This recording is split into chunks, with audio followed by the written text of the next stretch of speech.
ఇదండి లారీ అని బతుకు. ఎగుమతికి తాడు మామూలు దగ్గర వాళ్ళకి 33,500 వరకు ఖర్చు అయింది. 3,500 రూపాయలు లోడింగ్ తీసుకున్నాడు, 800 రూపాయలు కమిషన్ తీసుకున్నాడు. లక్ష్మీ శ్రీనివాస ట్రేడర్స్ కంపెనీలో లోడ్ అయింది. అవును, దీనికి సంబంధించిన కిరాయి ఎంత? ఇప్పుడు ఇది 38 టన్నులు అంటే 38,500 వచ్చింది కాబట్టి మాకు టన్నేజ్ వచ్చేసి 30 టన్నుల 2 క్వింటాల 10 కిలోలు వచ్చింది. దా లెక్క చొప్పున చూసుకుంటే అర్థమైపోద్ది అన్న మనకు. నువ్వు ఖర్చుల కింద ఎంత ఇచ్చినావు డబ్బులు?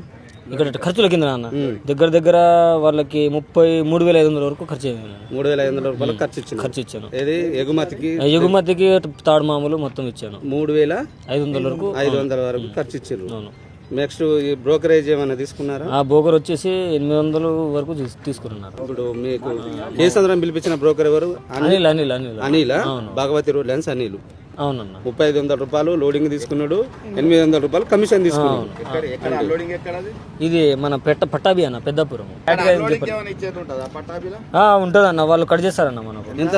అది వచ్చేసి 50-60 రూపాయలు, 70 రూపాయలు కాడికి కట్ చేస్తారు. 70 రూపాయలు టన్నుకు వచ్చేసి 70 రూపాయలు అన్న. అది నువ్వే ఇవ్వాలన్నా?